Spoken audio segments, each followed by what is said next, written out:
A wealthy millionaire, living the high life abroad with his mistress, never expected the world he left behind to change. But when he returns home, he finds his ex-wife transformed, stronger, more independent, and thriving in ways he couldn't imagine. What will happen when their worlds collide once again? The Westwood Mansion was a towering estate of modern luxury, floor-to-ceiling windows, sprawling marble floors, and a chandelier hanging from the double-height foyer that caught every bit of sunlight. It was a palace built on the kind of wealth most could only dream of, but inside, it felt like a hollow shell. The hum of silence filled the hallways, punctuated only by the distant ticking of an antique clock. It was a silence Charlotte Westwood had grown used to over the years, though she often wished she hadn't. She stood in front of the full-length mirror in their master bedroom, smoothing down the soft fabric of her cream silk dress. Her reflection stared back at her, poised and elegant. But there was a dullness in her eyes that even the diamond necklace around her neck couldn't hide. She adjusted the clasp, fingers trembling just slightly, before stepping back to assess her appearance. She looked the part of a millionaire's wife, immaculate, graceful, untouchable. But inside, she felt far from it. Downstairs, she heard the familiar thud of the front door closing and Graham Westwood's brisk footsteps echoing across the marble floor. She paused for a moment, then exhaled, bracing herself. Their conversations had become a minefield, each word carefully chosen to avoid an explosion. Today, she had hoped things might be different. She made her way down the grand staircase, the soft click of her heels barely audible against the polished surface. When she reached the bottom, she saw Graham standing near the entrance, his phone pressed to his ear as he issued commands with the ease of a man used to controlling everything. His dark hair was perfectly styled, and his tailored suit fit him like a second skin, exuding the kind of power that had once captivated her. "Delay the meeting by 2 hours," he said into the phone, his voice steady and authoritative. "No, I don't care about their schedule. They'll wait." He ended the call with a swift tap and turned, his gaze landing on Charlotte. For a moment, she saw something flicker in his eyes. Recognition, perhaps, but it vanished as quickly as it had appeared. "Busy morning?" she asked, her tone light but cautious. "Always," he replied, slipping his phone into his pocket. "I've got meetings lined up until late tonight." She nodded, her fingers playing with the hem of her dress. "I was hoping we could have breakfast together. It's been a while." Graham glanced at his watch, the gleaming gold catching the light. "I wish I could, but I don't have time. I'm meeting Vivian to discuss our itinerary for the trip." The name hit her like a slap, though she masked her reaction behind a serene expression. Vivian Hart, the woman who had effortlessly inserted herself into their lives, charming her way into Graham's inner circle. Most people assumed she was just another business associate, but Charlotte knew better. She had seen the way they looked at each other, the way Vivian laughed a little too freely at his jokes, the way he leaned in just a little too close during their conversations. "You're still going on that trip then?" she asked, her voice measured. He nodded, adjusting the cuff of his sleeve. "We leave tomorrow. A few weeks in Europe, then the Maldives. It's important for networking." Charlotte bit the inside of her cheek, holding back the words that threatened to spill out. She had begged him once, long ago, to prioritize their relationship over business, but she had learned that pleading only made her feel smaller. "That sounds lovely," she said instead, forcing a smile. "I hope it's everything you want it to be." There was a brief pause before Graham responded, as if he detected the undercurrent of her words but chose to ignore it. "It will be good for both of us. Some space." Space. The word hung between them like a final nail in the coffin. Charlotte lowered her gaze, hiding the storm brewing behind her eyes. He didn't even realize how much space had already grown between them. An entire ocean of unspoken resentment and unmet needs. "Well," she said, lifting her chin, "I'll stay here and keep myself busy." "I'm sure you will," he replied, offering a curt nod before turning toward the door. As the door clicked shut behind him, the silence returned, wrapping around Charlotte like a suffocating blanket. She stood there for a moment, staring at the empty space where he had been, before finally allowing herself to exhale. Later that evening, she sat in her home office, surrounded by books, journals, and half-finished sketches. The soft glow of the desk lamp cast a warm light over her workspace, but she felt anything but comforted. Her fingers traced the edges of a photograph lying on the desk, a picture of her and Graham from their early days. They had been young, hopeful, and full of dreams. She barely recognized the woman smiling back at her. The knock on the door startled her, and she quickly set the photo aside. When she opened the door, their housekeeper, Miriam, stood with a tray of tea. "I thought you could use this," Miriam said gently, placing the tray on the desk. "Thank you," Charlotte replied, offering a small smile. She waited for Miriam to leave before pouring herself a cup, the warmth seeping into her hands as she held it. Her mind drifted back to the conversation she had overheard weeks ago. Graham and Vivian laughing together in his study, their voices muffled but unmistakable. It had been the moment she realized she couldn't keep waiting for him to come back to her. He had already left. But tonight, something shifted inside her.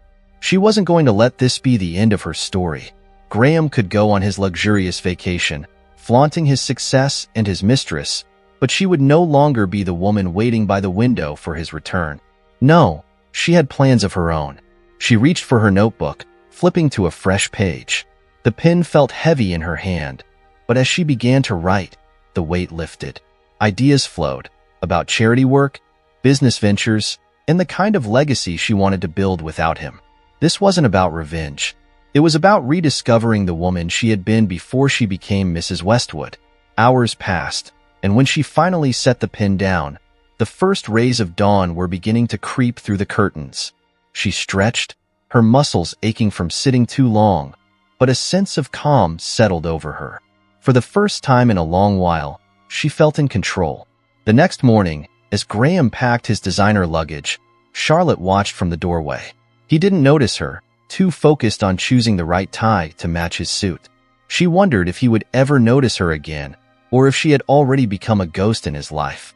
"I hope you have a wonderful trip," she said softly, making him pause. He turned, offering a polite smile but little else. "Thanks. I'll be in touch."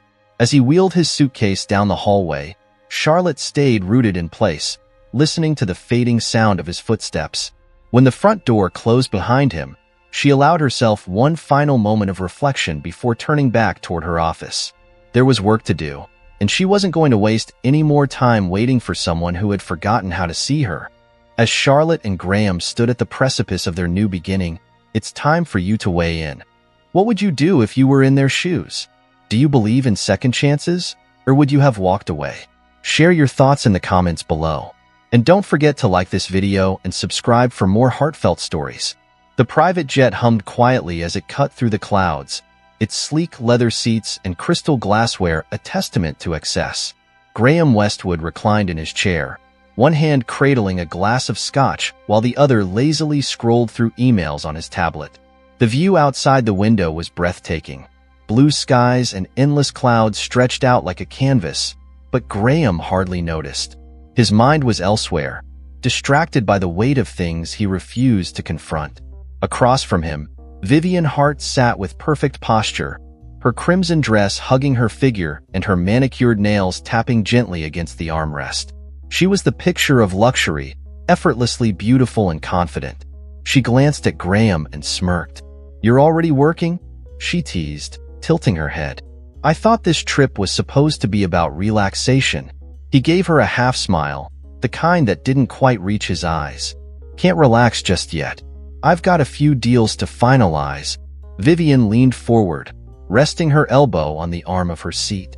Her perfume, a heady mix of jasmine and amber, wafted between them. "You need to learn to let go, darling. What's the point of having all this wealth if you can't enjoy it?"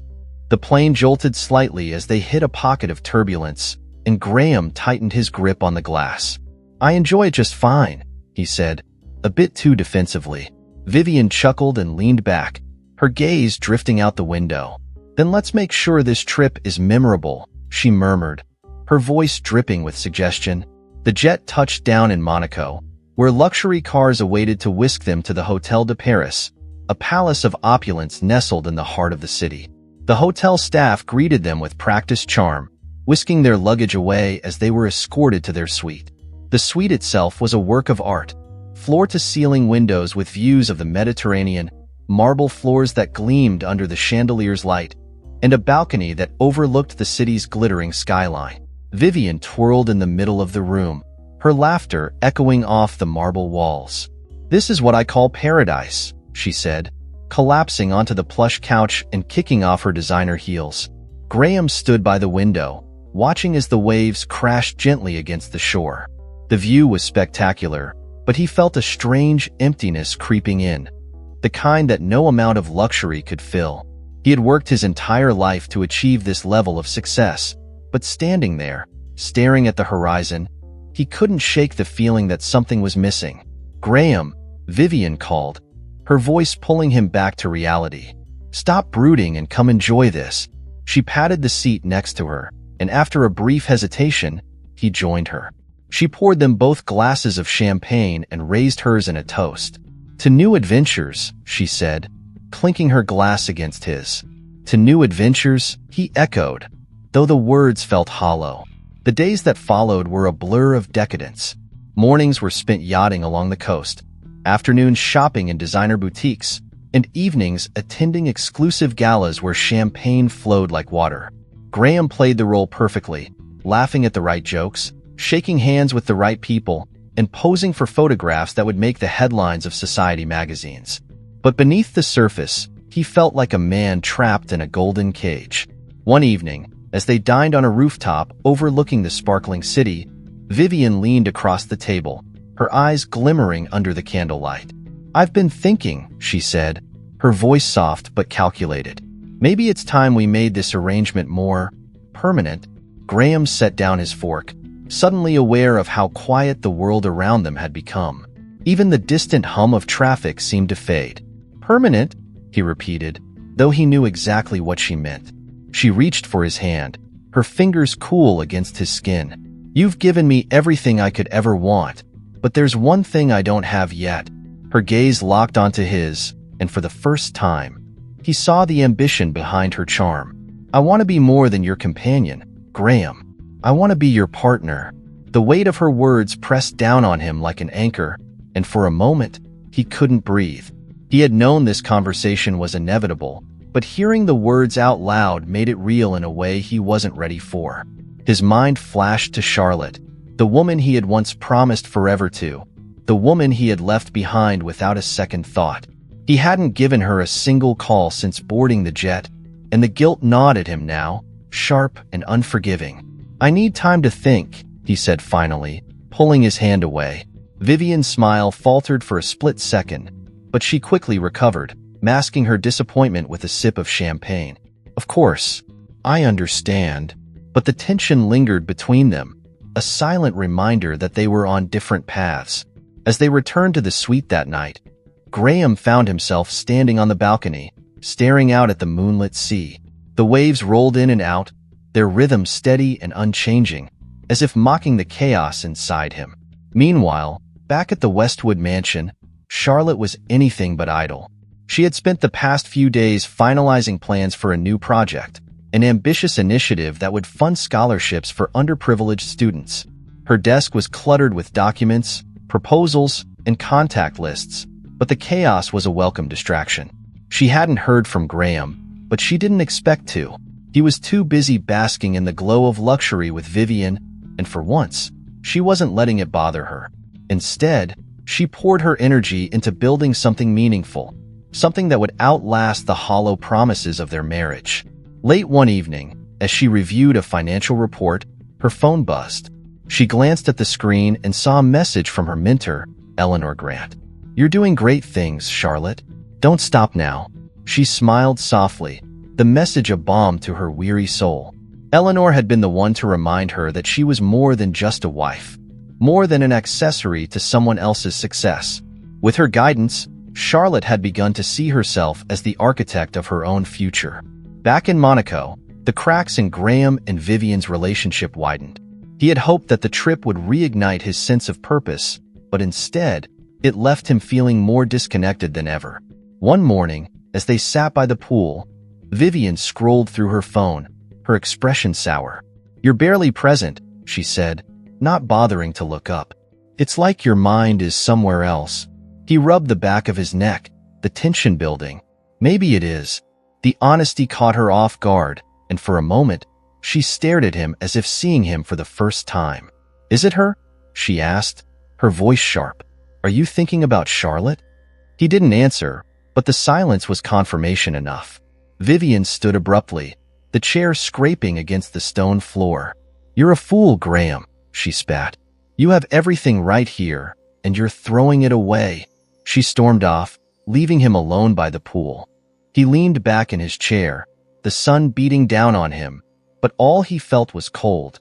As the trip neared its end, Graham realized that no amount of luxury could mask the emptiness he carried.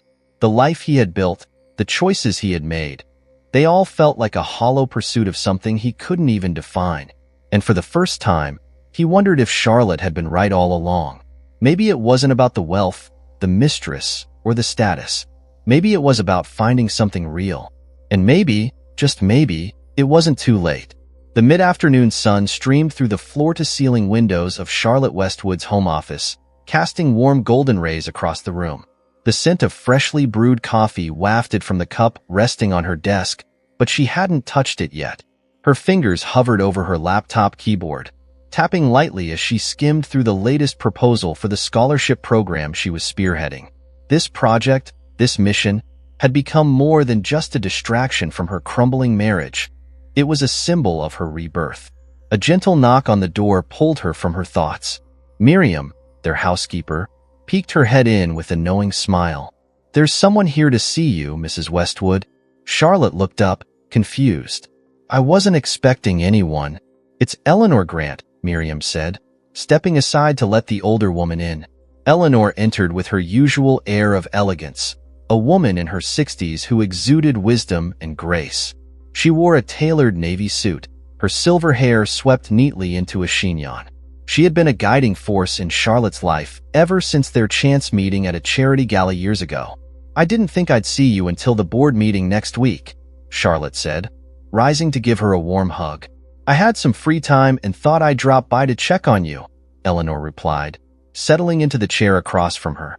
Besides, I know how absorbed you get when you're working on something big. Charlotte smiled, though it didn't quite reach her eyes. It's been consuming in a good way. Eleanor studied her for a moment, as though peeling back the layers of her carefully composed exterior. And how are you? Really? The question lingered in the air, heavy and unavoidable. Charlotte traced the rim of her coffee cup before answering. I'm managing. Some days are harder than others. Managing isn't the same as thriving, dear.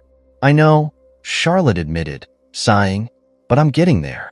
This project, it's given me purpose. I feel like I'm building something meaningful, something that's mine. Eleanor nodded approvingly. That's exactly why I'm here.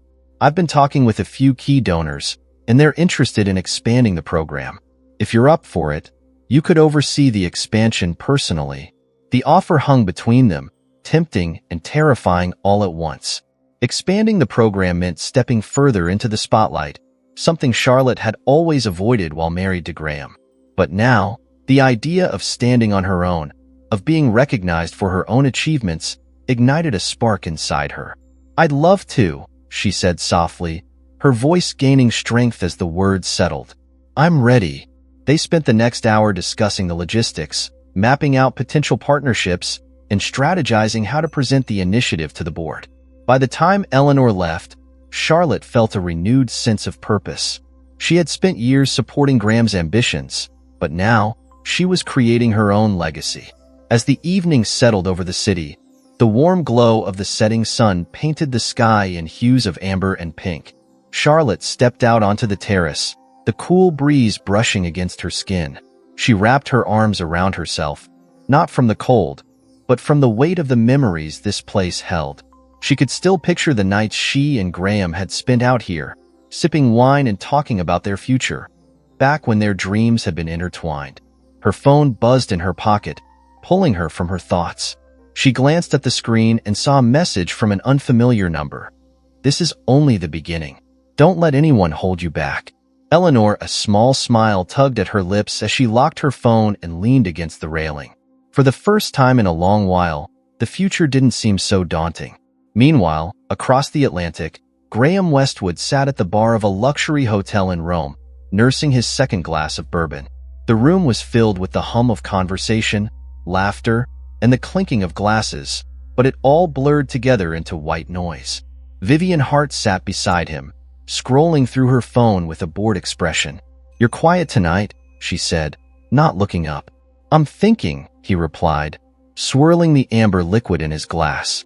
She sighed dramatically and set her phone down. "You've been doing a lot of that lately. What's on your mind?" He hesitated before answering. "Nothing specific." Vivian raised an eyebrow, her lips curling into a knowing smirk. "Is it her?" He didn't need to ask who she meant. The answer was obvious, but admitting it felt like defeat. "I'm just reflecting." "Don't fool yourself, Graham," she said, leaning in closer. "Charlotte's probably moved on by now. She's not waiting for you." The word stung more than he expected. He had left thinking that Charlotte would always be there, a steady presence in his life even if he wasn't physically around. But the longer he stayed away, the more he realized how much he had taken her for granted. "I know," he admitted quietly. Vivian laughed softly, though there was an edge to it. "You're a fool. You know that? You've got everything right here. Wealth, freedom, me, and you're still hung up on her." He drained the last of his bourbon and set the glass down with more force than necessary. "It's not that simple." She rolled her eyes and stood, grabbing her purse. "Whatever you say." "I'm heading back to the room." As she walked away, Graham felt the weight of his decisions press down on him. The luxury, the affairs, the endless chase for more. It had all been a distraction, and now, the emptiness it left behind was suffocating. Later that night, as he lay in the king-sized bed of their suite, staring at the ornate ceiling, he couldn't sleep. His mind kept drifting back to Charlotte, the way her eyes lit up when she talked about her passions, the way she had supported him even when he didn't deserve it. He wondered what she was doing at that very moment and whether she ever thought about him. Little did he know, Charlotte was wide awake too, sitting at her desk and mapping out the next phase of her project. Her fingers flew across the keyboard, fueled by determination and the memory of every moment she had been dismissed or overlooked. This was her time to reclaim what had been taken from her. She paused for a moment, glancing at the photograph on her desk. It was an old picture of her and Graham from their first anniversary, back when their smiles had been genuine. With a sigh, she turned the photo face down and returned to her work. The road ahead was long, but she was ready for it. She wasn't just rebuilding her life. She was transforming it. By dawn, Graham sat on the hotel balcony, watching as the city woke up beneath him. He sipped his coffee, the bitterness a stark contrast to the warmth of the morning sun. The air smelled of fresh bread and blooming flowers, but the beauty of the moment was lost on him. His phone sat next to him, the screen lit with notifications he had no desire to check. When Vivian finally emerged from the suite, still groggy and wrapped in a silk robe, she glanced at him with a mix of irritation and indifference. "You're up early." "Couldn't sleep," he replied, not meeting her gaze. She sat across from him, lighting a cigarette. "You're really in a mood lately." He didn't respond, and the silence stretched between them. For the first time, he realized that the thrill he had once felt with Vivian had faded. She wasn't what he needed, and maybe she never had been. As the sun continued to rise, Graham made a decision. He didn't know exactly what his next move would be, but he knew one thing for certain. He couldn't keep running. Not from Charlotte, and not from himself. It was time to go home. The car's tires crunched against the gravel driveway as the sleek black sedan pulled up to the entrance of the Westwood mansion. Graham Westwood sat in the back seat, tapping his fingers against the leather armrest while staring out the tinted window. The place looked exactly as he had left it months ago. Grand, stately, and immaculate. But as the car came to a stop, an odd sensation settled over him, a gnawing discomfort in the pit of his stomach. Something felt different, even if he couldn't yet put his finger on it. The driver opened the door, and Graham stepped out, adjusting his suit jacket as the autumn breeze rustled through the surrounding trees. He took a moment to inhale the crisp air, hoping it would steady him. Instead, it heightened his nerves. The front door opened before he could reach it, and Miriam, their longtime housekeeper, greeted him with a warm but reserved smile. "Welcome home, Mr. Westwood," she said politely. "Thanks, Miriam," he replied, glancing past her into the foyer. It was quiet, save for the faint sound of piano music drifting from one of the rooms. "Where's Charlotte?" "She's in the sunroom," Miriam said, stepping aside to let him in. "I'll let her know you've returned." He nodded, but as he entered the familiar space, something felt off. The walls were still adorned with the same tasteful artwork, and the grand staircase still swept up toward the second floor, but there was an energy in the air that hadn't been there before. It was subtle, but undeniable, like the house had taken on a new pulse in his absence. Setting down his luggage by the staircase, Graham made his way toward the sunroom, following the sound of the piano. As he walked, he noticed little changes. Fresh floral arrangements placed strategically throughout the hallways, a new sculpture in the corner that hadn't been there before. Small details, but they added up, making it clear that someone had been curating the space with care and intention. When he reached the sunroom, he stopped in the doorway, his breath catching slightly. Charlotte sat at the grand piano, her fingers gliding effortlessly across the keys as she played a soft, melancholic tune. She wore a simple but elegant dress, her hair falling in soft waves over her shoulders. There was a serenity about her, as if she had found peace in his absence, a peace that stung more than he expected. She must have sensed him standing there, because her hands slowly came to a stop, and she turned to face him. For a moment, neither of them spoke. Her gaze was steady, and unlike the last time they had been in the same room, she didn't seem hesitant or unsure of herself.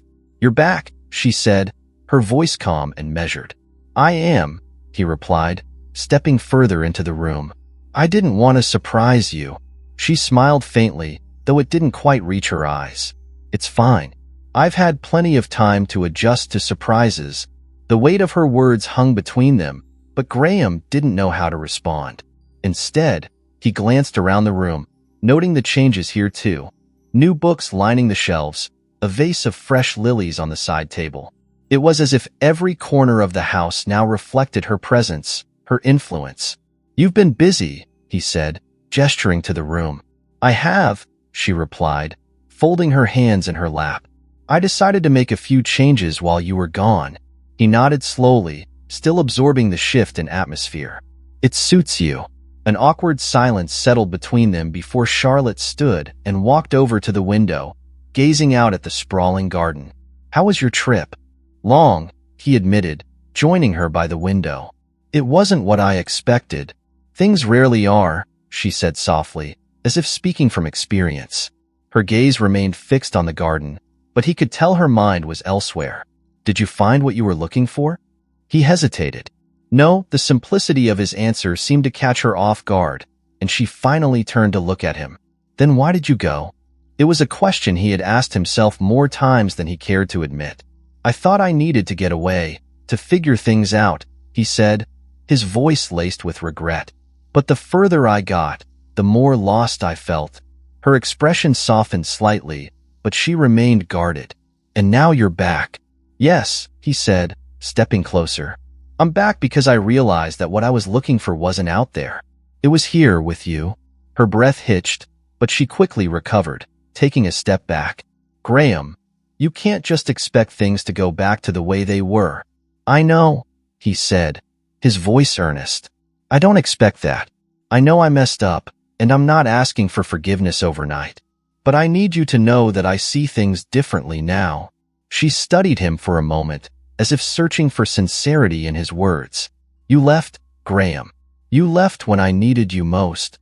"I know," he whispered, guilt weighing heavily on him. "And I'll spend the rest of my life making it up to you if you let me." Her eyes glistened with unshed tears, but she quickly blinked them away. "I'm not the same woman you left behind." "I know," he said, and for the first time, he truly understood what that meant. The woman standing before him wasn't the timid, uncertain version of Charlotte he had taken for granted. She had grown, evolved, and reclaimed her power. "And I'm not the same man." A moment of silence passed, filled only by the sound of the wind rustling the trees outside. Finally, Charlotte turned and walked back toward the piano, running her fingers along its polished surface. "I've built a life for myself while you were gone," she said quietly. "I'm not sure there's room for you in it anymore." The words cut deep, but Graham didn't flinch. "Then let me earn that room," he said. "Let me prove that I can be the man you deserve." She exhaled slowly, her shoulders relaxing just a fraction. "I don't know if that's possible." "It is," he insisted. "I'm not asking you to trust me today or tomorrow. I'm asking you to give me a chance to show you that I've changed." She sat down on the piano bench, her fingers resting gently on the keys. "It's not just about you changing, Graham. It's about whether I want to let you back in." He swallowed hard, the vulnerability of the moment nearly overwhelming. "Then tell me what you need and I'll do it." For the first time since he had returned, Charlotte allowed herself to be vulnerable. A tear slipped down her cheek, and she quickly wiped it away. "I need time." He nodded, understanding that this was the best he could hope for. "I can give you that." The clock in the hallway chimed softly, marking the passage of time as they sat in silence, both lost in thought. Finally, Charlotte stood and walked toward the door. Before leaving, she turned to face him one last time. "Don't make promises you can't keep, Graham." As she disappeared down the hallway, Graham remained in the sunroom, staring out the window at the garden that seemed more alive than ever. He knew that the road to redemption wouldn't be easy, but for the first time, he felt ready to take the journey. He wasn't sure what the future held, but he was determined to fight for it, one step at a time. The morning sunlight filtered softly through the lace curtains of the Westwood mansion, casting delicate patterns onto the polished wood floors.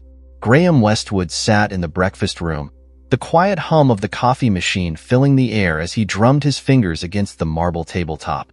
A week had passed since his return, but the distance between him and Charlotte still loomed like a shadow over their home. She was polite, civil, even, but there was a guardedness in her interactions that made it clear she hadn't fully let him back in. Every conversation felt like treading water, and Graham was growing tired of drowning in the silence. As he sipped his coffee, he couldn't help but wonder if she was waiting for him to give up, to pack his bags and leave again. But he wasn't that man anymore, and he intended to prove it.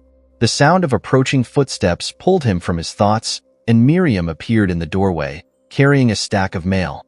"Morning Post," she said, placing the pile on the table before excusing herself. Graham absent-mindedly flipped through the envelopes, bills, invitations, advertisements, until one letter caught his attention. It was addressed to Charlotte in elegant handwriting, with a return address that he recognized from their earlier years together. A law firm in Boston. His curiosity was piqued, but he respected her privacy enough to set it aside without opening it. Just as he was about to return to his coffee, Charlotte entered the room, her presence as composed and graceful as ever. She wore a simple cream blouse tucked into tailored trousers, her hair pulled back into a loose bun. Even in casual attire, she carried herself with the air of someone who knew her worth.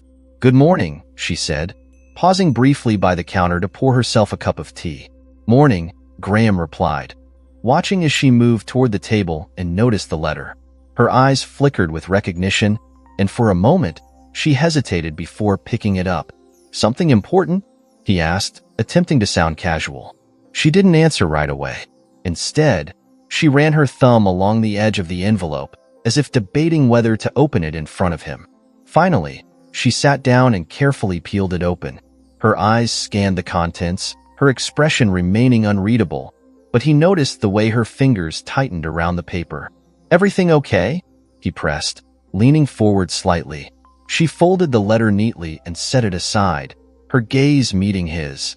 "Yes, just some paperwork regarding an inheritance." He raised an eyebrow. "Inheritance?" She nodded, taking a sip of her tea. "My great-aunt Elizabeth passed away a few months ago. I didn't expect to receive anything, but it seems she left me a substantial portion of her estate." The words "substantial portion" echoed in Graham's mind, but he kept his face neutral. "That's unexpected." "It is," Charlotte agreed, her tone calm but measured. "She was always private about her finances, so I had no idea." He leaned back in his chair, trying to piece together what this meant. "How substantial are we talking?" She hesitated, as if weighing whether or not to tell him. "Enough to change things," she said simply. The ambiguity frustrated him, but he didn't push further. Instead, he nodded and reached for his coffee, masking the unease bubbling inside him. Charlotte excused herself shortly after, leaving him alone to wrestle with the implications of her sudden windfall. By midday, Graham found himself in his home office, unable to focus on the stack of documents awaiting his review.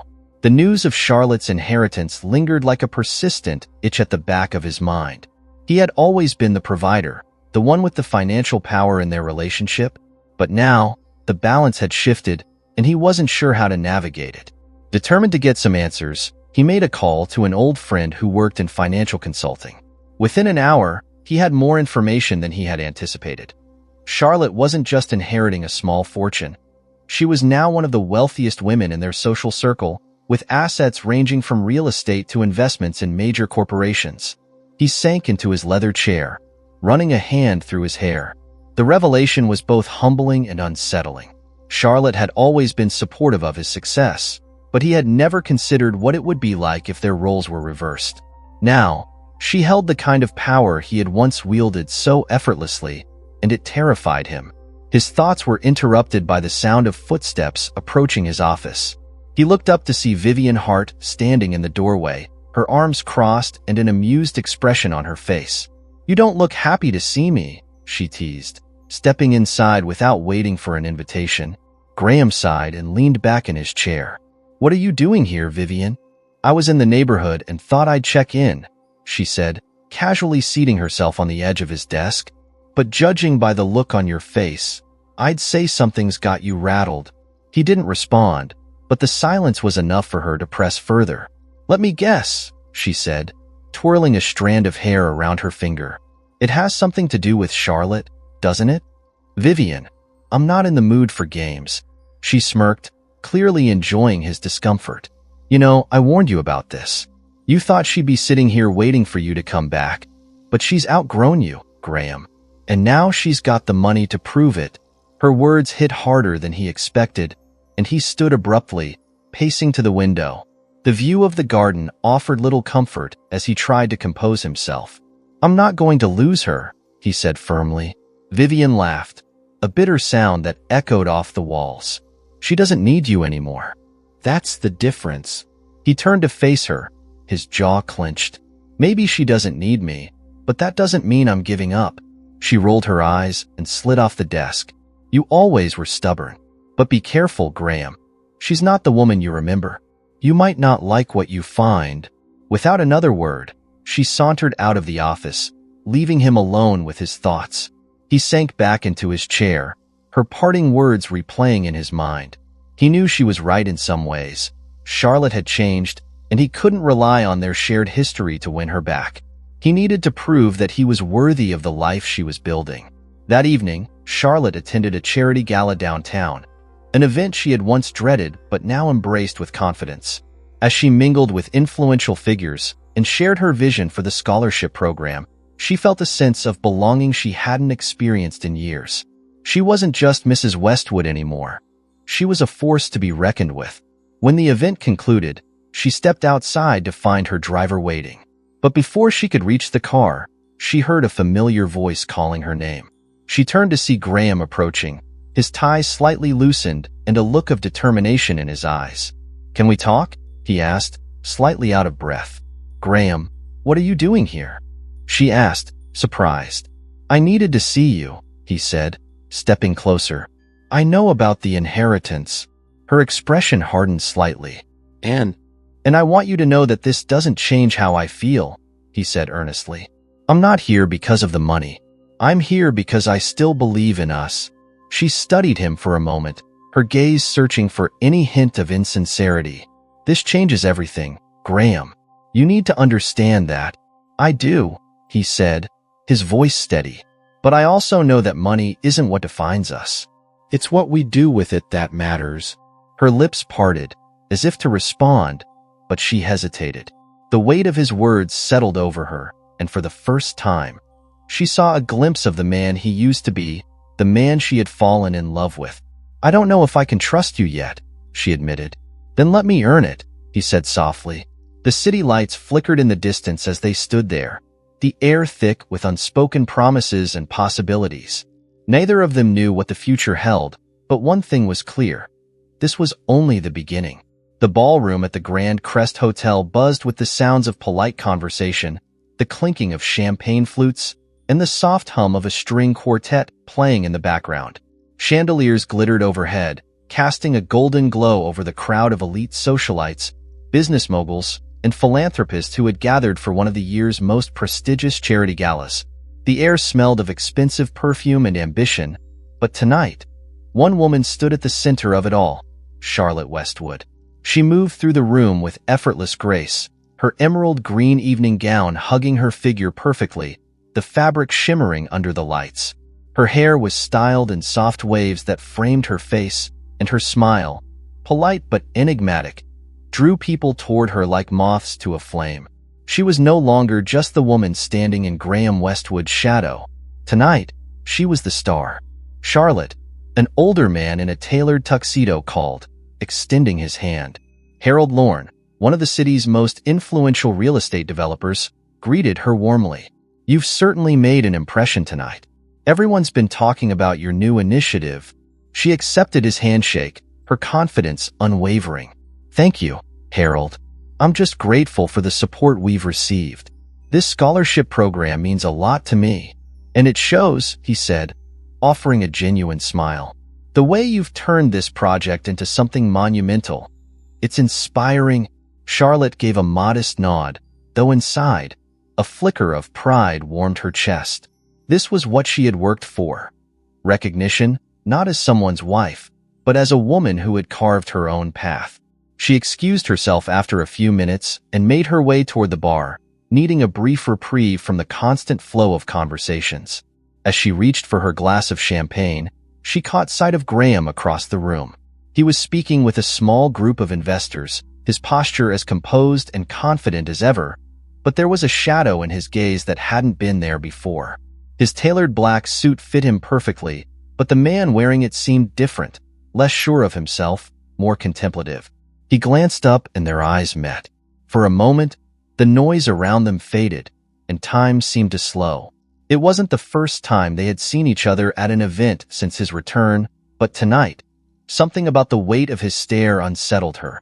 Breaking eye contact, she turned back to the bar and took a sip of her drink. She wasn't ready for whatever conversation he was hoping to have. Across the room, Graham watched her carefully. The way she carried herself now was mesmerizing, and he couldn't help but feel a pang of regret. He had spent years thinking of Charlotte as the woman who needed him, the woman who stayed behind to support his ambitions while neglecting her own. But the woman in front of him tonight wasn't waiting for anyone. She was thriving, and the realization was both humbling and painful. Graham, a familiar voice called, pulling him out of his thoughts. Vivian Hart stood beside him, her red dress as striking as her presence. You're awfully quiet tonight. I'm just taking it all in, he said, keeping his gaze fixed on Charlotte as she moved to speak with another group of guests. Vivian followed his line of sight and sighed dramatically. You still think you can win her back, don't you? I know I can, he said firmly, but even he could hear the uncertainty in his voice. Vivian laughed softly, shaking her head. You don't get it, do you? Look at her, Graham. She's outgrown you. The words stung, but he refused to let her see how much they affected him. Maybe she's changed, he admitted, but that doesn't mean it's over. It should be, she said, leaning in closer. You have me. Why keep chasing something that's already gone? He stepped back, creating distance between them. Because she's worth it. For a brief moment, something vulnerable flashed across Vivian's face, but she quickly masked it with a smirk. Suit yourself, she said, walking away and disappearing into the crowd. As the night progressed, Charlotte found herself standing by the balcony doors, enjoying the cool breeze that filtered in from outside. The sound of the gala continued behind her, but out here, she could finally breathe. She closed her eyes for a moment, savoring the peace, but it didn't last long. Charlotte, Graham's voice called softly from behind her. She opened her eyes and turned to face him. He stood a few feet away, his expression a mixture of hesitation and determination. For a moment, neither of them spoke, the distant sounds of the gala filling the silence. "You're doing well," he finally said, his voice gentle. "Thank you," she replied, keeping her tone polite but distant. "I meant it," he added, stepping closer. "Seeing you like this, it's incredible." She studied him carefully, searching for any hint of ulterior motive. "Why are you here, Graham?" "Really?" he sighed, running a hand through his hair. "Because I wanted to see you. And because I needed to tell you that I'm proud of you." The sincerity in his voice caught her off guard, and for a moment, she didn't know how to respond. "You don't need to do this," she said softly. "You don't need to say things to make me feel better." "I'm not," he said firmly. "I'm saying it because it's true. I know I hurt you. I know I left you when you needed me, and I know I can't undo that. But I also know that you're stronger than you've ever been, and I admire that." Her breath hitched, but she quickly regained her composure. "You don't get to come back and say these things like it fixes everything." "I'm not trying to fix it," he admitted. "I'm just trying to be honest." She turned away, gripping the railing tightly as the breeze brushed against her skin. "Do you know what the hardest part of this has been?" she asked, her voice barely above a whisper. He stepped closer, his gaze fixed on her. "What?" "Letting go of the version of you I used to love," she said, tears threatening to spill. "The man who made me believe we were building something together. But that man left, Graham, and I had to rebuild myself without him." "I know," he said, his voice thick with emotion. "And I hate that I made you feel that way. But I'm still here, and I want to be part of your life again. On your terms." She closed her eyes, her heart warring with her mind. The man standing before her wasn't the same man who had walked out months ago. He was different, humbled, vulnerable, and desperate to make amends. But was it enough? Before she could answer, a voice called her name from inside the ballroom. She turned to see one of the event organizers waving her over, and she exhaled, grateful for the interruption. "I have to go," she said, stepping away from the balcony. "Charlotte," Graham started, but she shook her head. "Not tonight," she whispered, her voice breaking slightly. "I can't do this tonight." He nodded, understanding that the conversation wasn't over, but for now, it was on pause. As she disappeared back into the crowd, Graham remained on the balcony, the cool night air wrapping around him like a reminder of the distance still between them. He wasn't sure how long he stood there, but one thing was certain. He wasn't giving up. The shift in power was real, and Charlotte held all the cards. But if he wanted to win her back, he knew it would take more than promises. It would take action, and he was ready for it. The heavy clouds outside hung low over the city, casting a gray, somber hue over the Westwood estate.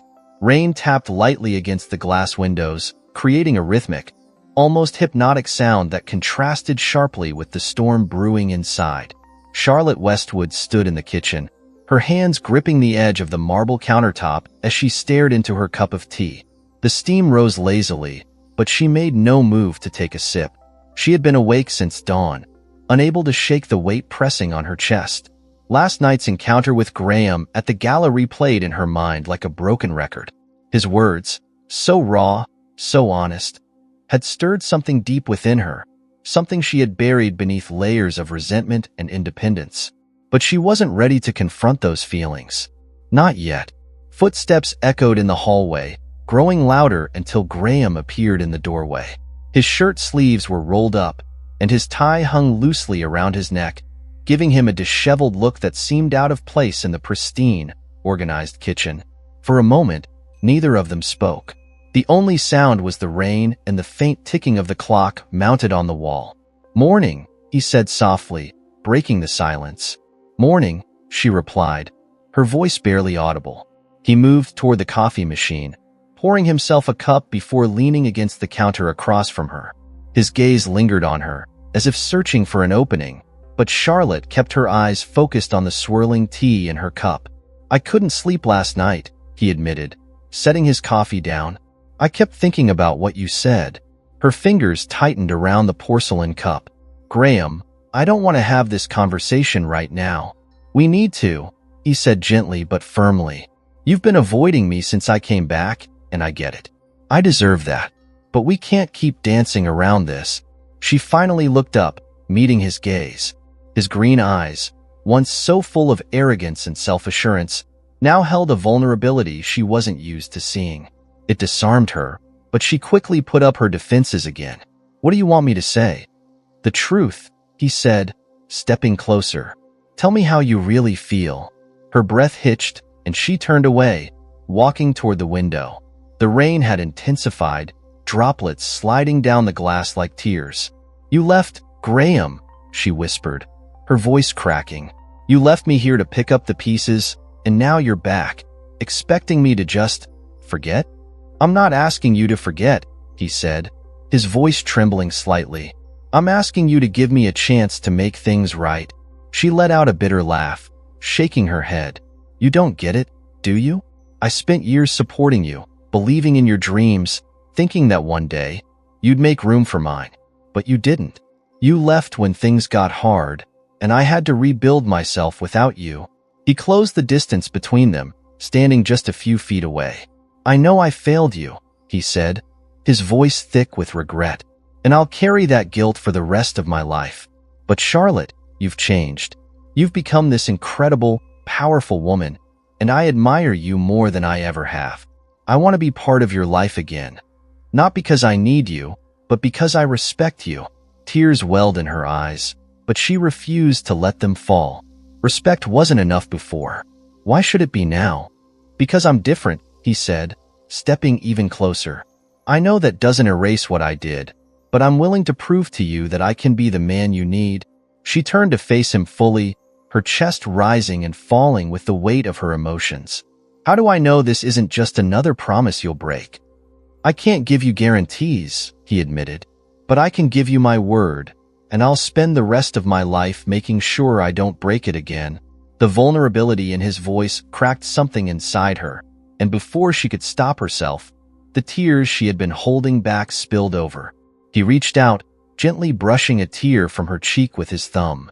The warmth of his touch sent a shiver down her spine, and for a brief moment, she allowed herself to lean into it. "I don't know if I can trust you," she whispered, her voice barely audible. "Then let me earn it," he replied, his hand still resting against her cheek. "We don't have to rush this. We can take it one step at a time." She pulled away, wrapping her arms around herself as she tried to steady her breathing. "I need time." "I understand," he said, stepping back to give her space. "But please don't shut me out." The sound of the doorbell echoed through the house, breaking the tension. Charlotte wiped her tears quickly and composed herself. "I should get that," she said, walking toward the front door. When she opened it, a courier stood on the porch, holding a package. She signed for it and thanked him before closing the door. As she carried the package into the living room, Graham followed her, curiosity etched across his face. "What is it?" he asked. She placed the package on the coffee table and carefully opened it, revealing a stack of legal documents. Her eyes scanned the top page, and she stiffened slightly. "It's from my attorney," she said, her voice neutral. "About the inheritance?" he asked.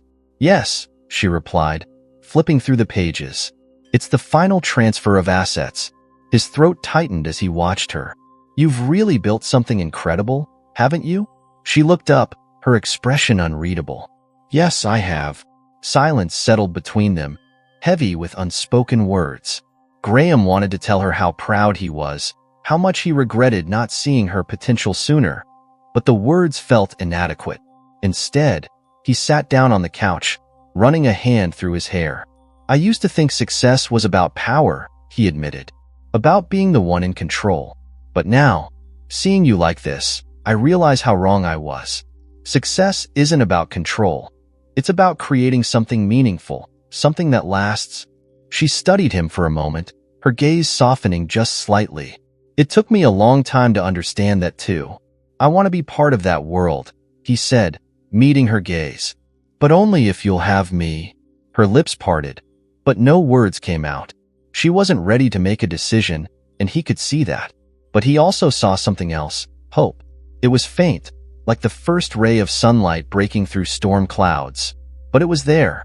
"You've hurt me, Graham," she said softly. "More than you know.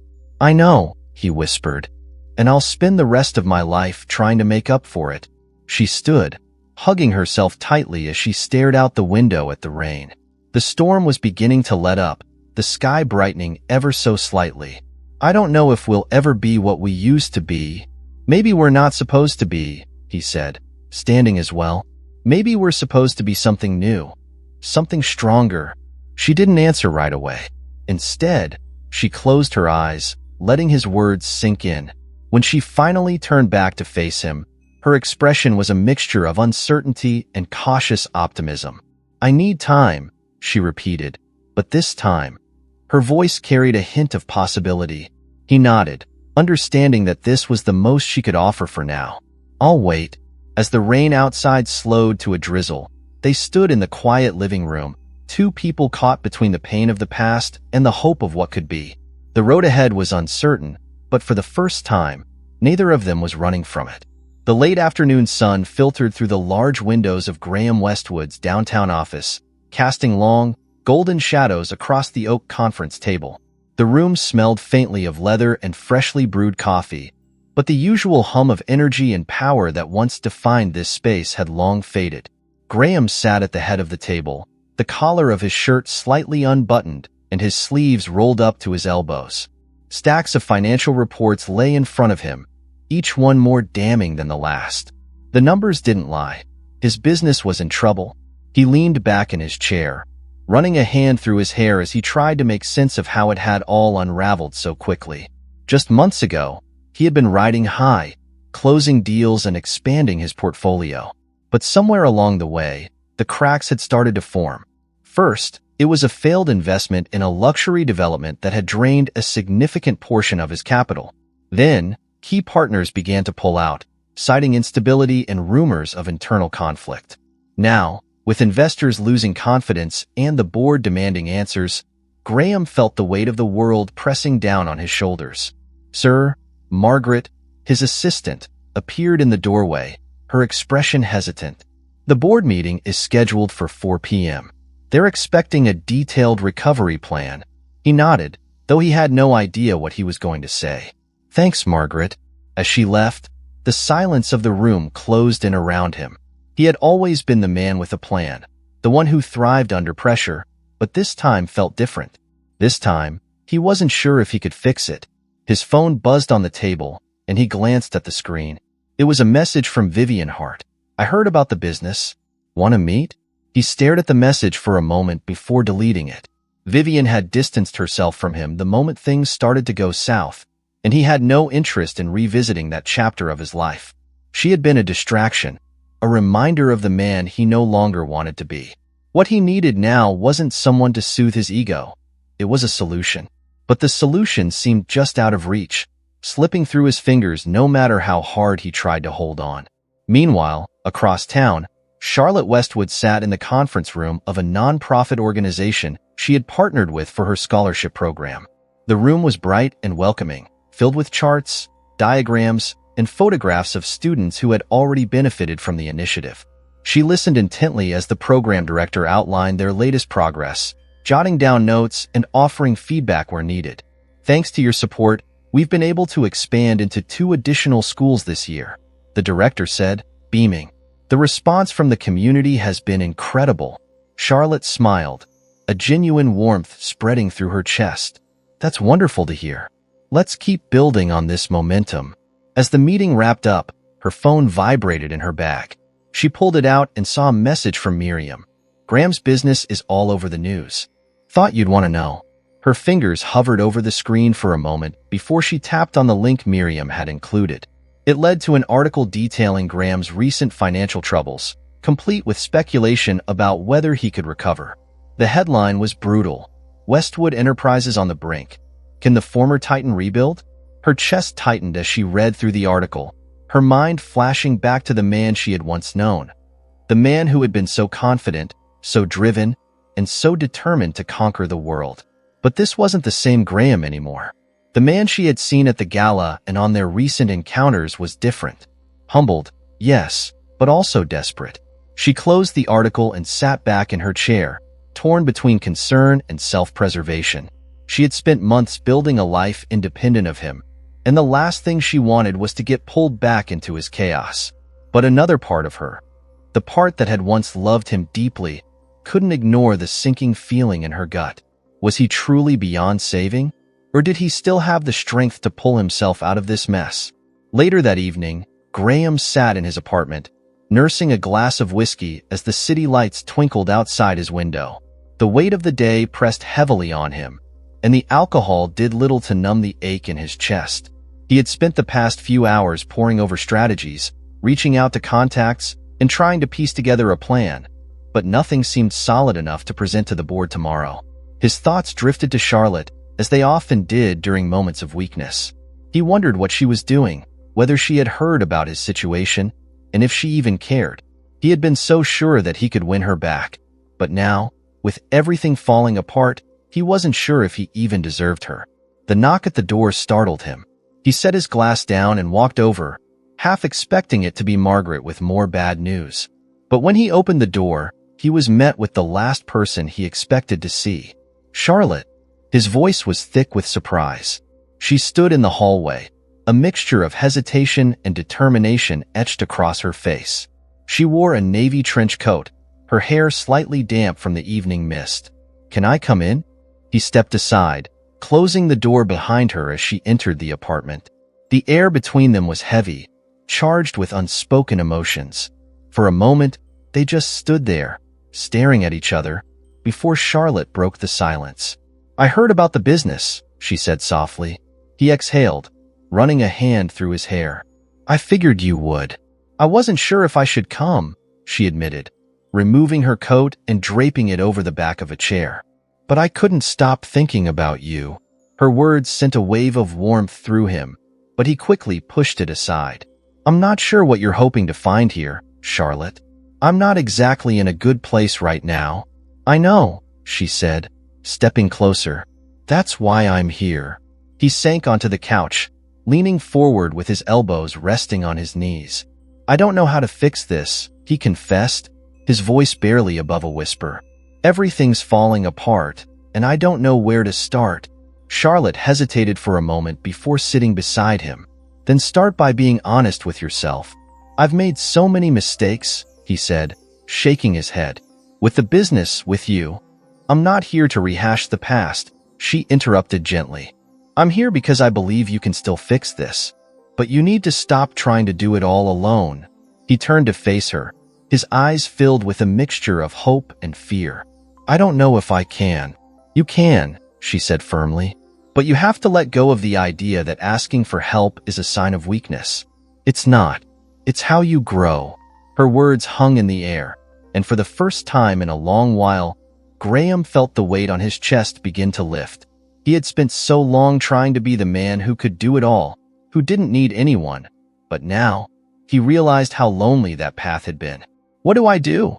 he asked, his voice cracking slightly. "You take it one step at a time," she said, placing her hand on his. "And you start by believing that you deserve a second chance."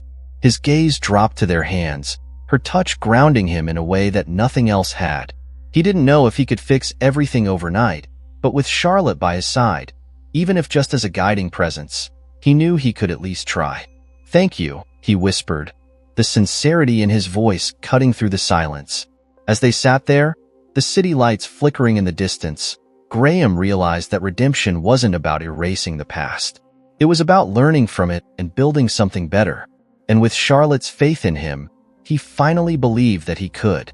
The steady hum of traffic echoed faintly from the street below as Charlotte Westwood stood by the large windows of her home office, watching the morning sunlight spill across the garden. The soft glow illuminated the vibrant flowers she had planted months ago, a project she had taken on during a moment of clarity when she decided that regaining control of her life meant nurturing something of her own. Today, the garden flourished, a stark contrast to the tangled mess of emotions brewing inside her. Her phone buzzed on the desk behind her, interrupting her thoughts. She didn't need to check it to know who it was.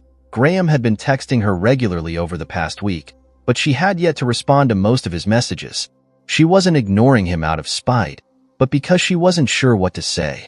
Every interaction between them now felt like a delicate balancing act, one misstep away from toppling everything they had started to rebuild. Letting out a slow breath, she turned away from the window and sat down, scrolling through the unread messages. The latest one caught her attention. "I'll be at the cafe on 5th Avenue at noon. I don't expect anything, but I'd like to see you." Her fingers hovered over the screen, her heart pounding. She closed her eyes and thought of all the times he had let her down. All the nights she had cried herself to sleep while he was halfway across the world chasing deals and dreams that had never included her. But then, she thought of the man he was now, the man who had stood on her doorstep, vulnerable and willing to change. He wasn't perfect, and he probably never would be, but he was trying. That much, she couldn't deny. She tapped out a response before she could second-guess herself. "I'll be there." The cafe was a quaint, rustic space nestled between two tall brick buildings, its interior filled with the scent of freshly baked pastries and roasted coffee. The soft chatter of patrons created a cozy atmosphere, but as Charlotte stepped inside, her nerves refused to settle. She spotted Graham immediately. He was sitting at a corner table near the window, a cup of coffee in front of him and a notebook open to a blank page. He looked up as she approached, his expression shifting from uncertainty to relief. "You came," he said, standing to greet her. "I did," she replied, offering a small smile as she took the seat across from him. "How long have you been waiting?" "Not long," he said, sitting back down and closing the notebook. "I wasn't sure if you'd come." "I wasn't sure either," she admitted, folding her hands in her lap. An awkward silence settled between them, filled only by the sound of the barista calling out drink orders. Charlotte traced the rim of her cup with her fingertip, searching for the right words. "I've been doing a lot of thinking," she finally said, breaking the silence. "About us, about everything that's happened." He leaned forward, resting his elbows on the table. And I'm still not sure where I stand," she said honestly. "I've spent so much time trying to protect myself from getting hurt again that I don't know how to let my guard down." His gaze softened, and he nodded slowly. "I understand, and I don't want to rush you. But I want you to know that I'm here, and I'm not going anywhere." "I appreciate that," she said quietly. "But I need to be sure that this time will be different." "It will be," he said, his voice steady. "I know I can't erase the past, but I can promise you that I'm not the same man who left. I've learned that success means nothing without someone to share it with." Her heart clenched at his words, but she forced herself to stay grounded. "You say that now, but what happens when things get hard again? What happens when the next big deal comes along?" "I won't make the same mistakes," he replied without hesitation. "I know you don't have any reason to believe me yet, but I'm willing to spend the rest of my life proving it to you." She studied him, searching his face for any sign of doubt or deception, but all she saw was sincerity. His vulnerability disarmed her in a way she hadn't expected, and for the first time, she allowed herself to consider the possibility that maybe, just maybe, they could rebuild what had been broken. But it wasn't just about him. It was about her too, her growth, her independence, and the life she had created without him. Could she reconcile the woman she had become with the possibility of sharing her life with Graham again? "I'm scared," she admitted, her voice barely above a whisper. He reached across the table and gently took her hand in his. "So am I. But I think that's a good thing." "Why?" "Because it means we care enough to be afraid," he said. "And if we care that much, then maybe it's worth the risk." Her eyes welled with tears, but she quickly blinked them away. "You make it sound so simple." "It's not," he said with a small chuckle. "But nothing worth having ever is." They sat in silence for a moment, the warmth of his hand grounding her as she tried to make sense of the whirlwind of emotions inside her. Finally, she exhaled and pulled her hand away, needing a moment to think clearly. "I need one more thing from you," she said, meeting his gaze. "Anything," he replied. "I need you to be okay with the fact that I'm not the same woman you left behind," she said firmly. "I've built something for myself, and I'm proud of it. I won't give that up for anyone, not even you." A smile tugged at the corners of his mouth. "I wouldn't want you to. That's what I love about you, Charlotte. You're stronger now, And that strength is what makes us different this time. Her breath caught in her throat at his words, and she looked away, overwhelmed by the intensity of the moment. But when she turned back, she saw the man who had fought his way through his own struggles, who had faced failure and come out the other side with a new perspective. He wasn't perfect, but neither was she. Maybe that was the point. "Okay," she whispered, barely trusting her voice. "I'm willing to try." Relief washed over his face, and for the first time in a long while, he smiled, a genuine, heartfelt smile that made her chest ache. "Thank you," he said softly. "But this doesn't mean everything is fixed," she added quickly. "We have a lot of work to do." "I know," he said, "and I'm ready for it." They finished their coffee, the conversation gradually shifting to lighter topics as the tension between them eased. By the time they left the cafe, the air between them felt lighter, filled with a sense of cautious optimism.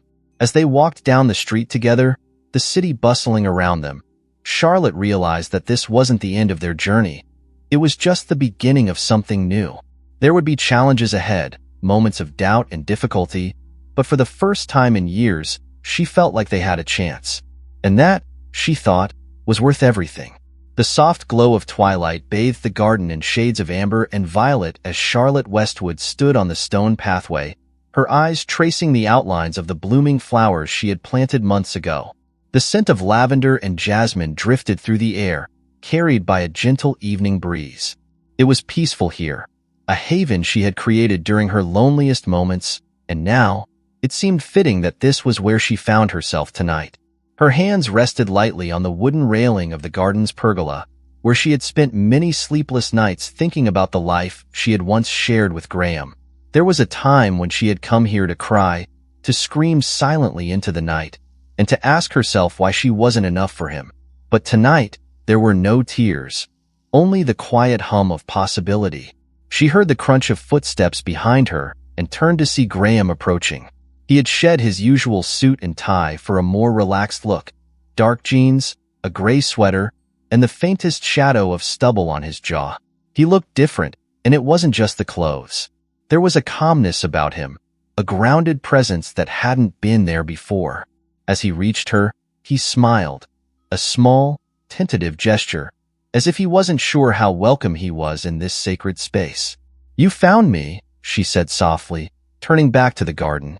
"You weren't exactly hiding," he replied, leaning against the railing beside her. They stood in silence for a moment, the evening sounds of crickets and rustling leaves filling the gaps between them. Graham glanced at the flowers, his brow furrowing slightly. "I remember when you first started working on this garden," he said. "I didn't understand why you were so dedicated to it." Charlotte smiled faintly. "That's because back then, you didn't understand what it felt like to need something of your own." He nodded, accepting her words without defense. "I do now." She glanced at him, surprised by his admission, but she didn't say anything. Instead, she let the silence settle between them again, waiting to see what he would do next. "I know tonight is important," he said, breaking the quiet. "It's a turning point for us, isn't it?" She exhaled slowly, her fingers tightening around the railing. "It could be," she admitted, "or it could be the end." The weight of her words hung in the air, and Graham shifted slightly, turning to face her fully. "I don't want it to be the end, Charlotte. I'm standing here because I believe we can build something new, something better." She looked down at her hands, her thoughts swirling like the autumn breeze that brushed past them. "It's not that simple," she said. "I've worked so hard to get to where I am, to be independent, to build a life where I don't rely on anyone. And I don't want to take that away from you," he said quickly. "I want to be part of that life, not overshadow it." She sighed, finally meeting his gaze. "That's what I'm afraid of. What if we fall back into old patterns? What if I lose myself again?" "You won't," he said firmly, "because I won't let you. And more importantly, you won't let yourself." The conviction in his voice caught her off guard, and for a moment, she allowed herself to consider the possibility that he was right. She had grown stronger, more self-assured, and she wasn't the same woman who had once clung to the hope that he would prioritize her over his career. She had learned to prioritize herself. "What if it's not enough?" she whispered, her voice barely audible. He stepped closer, closing the distance between them. "It's enough," he said softly, "because this time, we're both different. We've both learned what we need, and we've both fought to become better versions of ourselves." She searched his eyes, looking for any sign of doubt, but all she saw was sincerity. Her heart ached with the weight of her decision, but beneath the fear was something else: hope. The kind of hope she hadn't allowed herself to feel in a long time.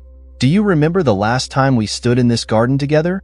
she asked suddenly, her voice trembling slightly. He nodded. "You were planting the lavender. I didn't stay long." "No, you didn't," she said, a bittersweet smile tugging at her lips. "I stayed out here for hours after you left, wondering if you'd ever come back. I wish I had come back sooner," he admitted, his voice thick with regret. "But I'm here now, and I'm not leaving." Tears welled in her eyes, and she quickly wiped them away, laughing softly at herself. "I hate that you can still make me cry." He smiled gently. "It's not my intention, I promise." She took a deep breath, grounding herself in the present moment. The past would always be there, a part of their story, but it didn't have to define their future. "I'm scared," she admitted again, her vulnerability on full display. "I know," he said, taking her hand in his. "But we can be scared together." For the first time that evening, she let herself believe that maybe they could. Maybe the love they had once shared wasn't gone. It had just been waiting for them to find it again, buried beneath the rubble of their mistakes. "What happens if this doesn't work?" she asked, her voice barely above a whisper. "Then we try again," he said without hesitation. "And if we fall, we get back up. Together." Her heart swelled at his words, and for the first time in years, the walls she had built around herself began to crack. She had spent so long protecting herself from pain that she had forgotten how to let love back in. But Graham's persistence, his willingness to confront his flaws and fight for their future, was slowly breaking down her defenses. "I want this to work," she said, her voice stronger now. "I really do." "Then let's make it work," he said, squeezing her hand gently. "One step at a time." She nodded, a tear slipping down her cheek, but this time, she didn't wipe it away. It wasn't a tear of sadness. It was one of release, of letting go of the pain that had kept her tethered to the past. As the sun dipped below the horizon, casting the garden in shadows, Charlotte leaned into Graham's embrace. His arms wrapped around her, steady and warm, and for the first time in a long while, she felt safe. Not because she needed him to protect her, but because she knew she could protect herself, and he was willing to stand beside her, not in front of her. "We have a lot of work to do," she murmured against his chest. "I know," he replied, pressing a gentle kiss to her forehead. "But we'll get there." The garden around them swayed gently in the evening breeze, as if nature itself was breathing a sigh of relief. This wasn't the ending of their story, but the beginning of a new chapter. One built on honesty, resilience, and the belief that love, when nurtured properly, could bloom again. And as they stood together under the twilight sky, Charlotte realized that the future, for all its uncertainties, didn't seem so daunting after all.